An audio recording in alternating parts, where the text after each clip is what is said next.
try and address all these concerns and what is it that the debt mutual fund investors should be looking at right now. We have with us Feroze Aziz, Deputy CEO at Anand Rathi Wealth, joining in on the show. And we also have with us Vishal Lohia, Associate Partner at Dhruva Advisors, both of them on the show right now.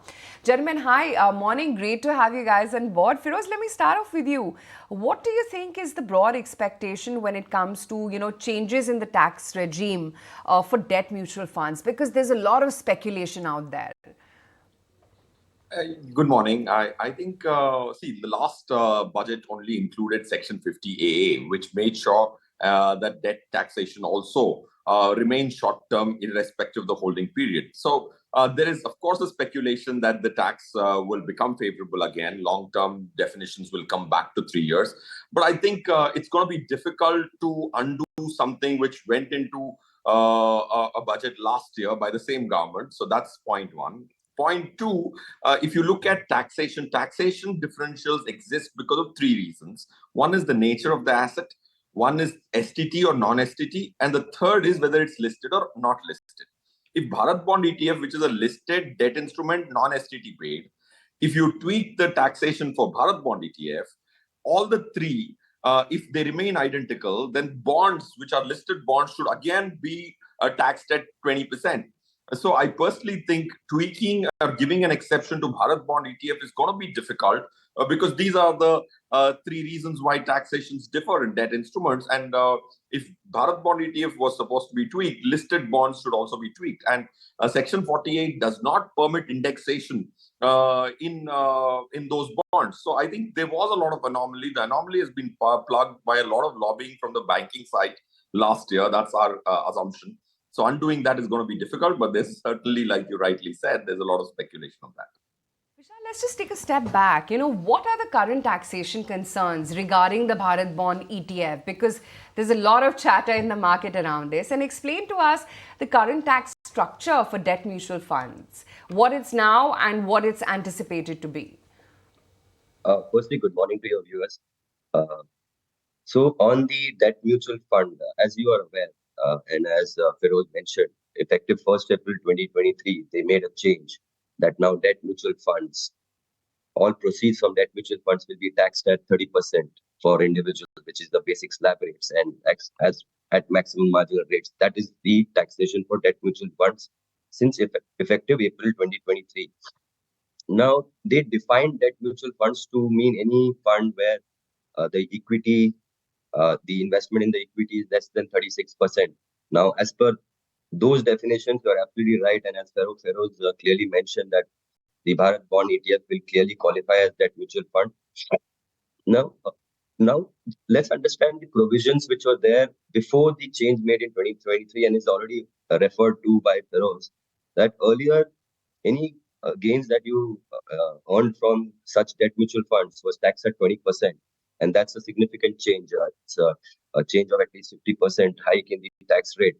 But there's an interesting fact and figure which I want to highlight to the viewers, that the asset under management, and this is the data from AMFI's website, or in debt mutual fund space, was earlier in the period 2022-2023, which is before the change in tax rate, has actually decreased. And in fact, after the change, which is in the period 2023-2024, when the tax rates have increased, the AUM have actually increased. So it's from 11.880 lakh crores, it has moved to 12.62 lakh crores.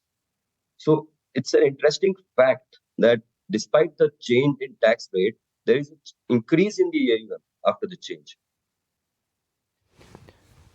Feroze, some would say that, look, the tax structures have to align with what the reality is, whether it is equity or debt. So this is the reality, and that is the way it should be.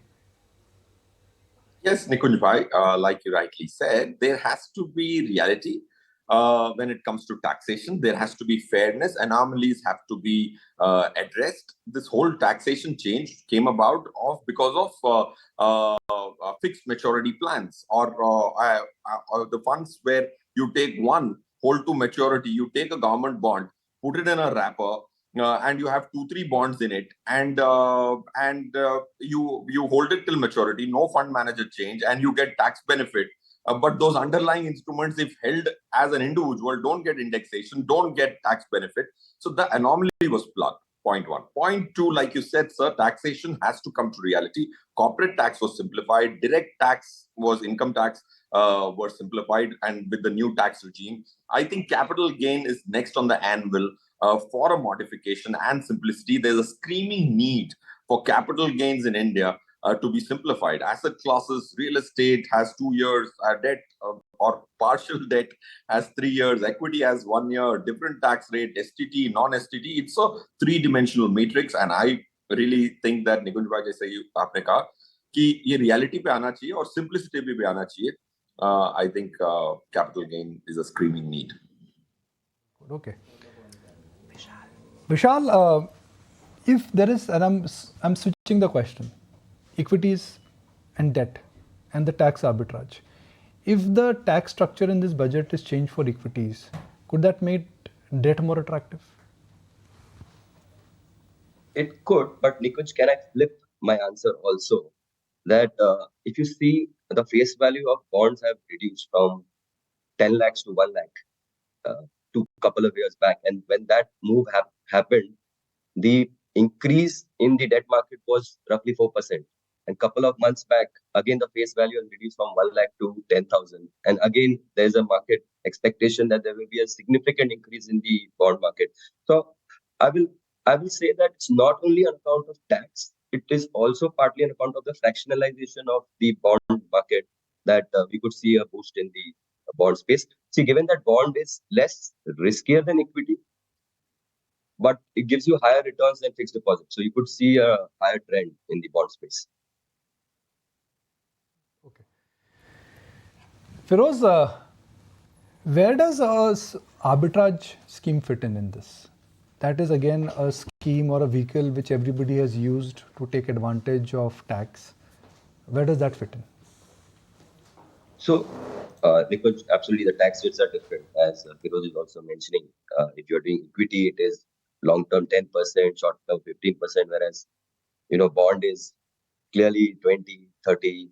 So there is an arbitrage, absolutely. So yeah. Same question to you. Yes, Nikunj, if I see arbitrage funds fit in beautifully in a short end. If whenever the short end yield of the yield curve is elevated, arbitrage funds are a beautiful instrument, because an arbitrage fund goes long on equity, shorts this month's futures, and this premium is going to be largely dependent on not the 10-year GSEC, but the repo rate and the 6-month, 3-month T-bills. So arbitrage fund beautifully fits in today, because what's unique about Indian debt markets now, as against what has happened over the last 10 years, is we have a flat yield curve. So in a flat yield curve, which has short end of the yield curve elevated, arbitrage fits in very well from an objective standpoint. One, from a taxation standpoint, it is just out of the world. It's like a free lunch, which seldom exists. Because even if you invest in an arbitrage fund, from a 6-month standpoint, you get away paying 15% tax. Where if you hold a debt fund for even eternity, you're going to be paying marginal tax rates. So anybody in the highest tax slab should capitalize on the flat yield curve and elevated short end to get that 6, 7, 8% in the arbitrage fund. And the taxation, even for short-term monies, is 15%. That's why arbitrage funds have seen influx, and it used to be about a couple of years back, before the rate cycle went up, it was just about 10-12,000 crores of assets. Now it's upwards of 1.5 lakh crores. That's because of this huge tax benefit, and also the short end of the yield curve being higher. Right. And I guess, Vishal, closing comments for retail participants, it also is like the best way to hedge against equities, right? That's right.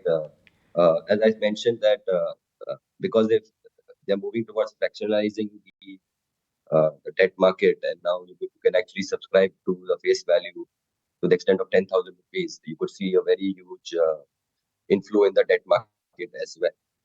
So maybe because of those reasons, we could see the debt market also moving ahead and maybe catching up in the near future with equity.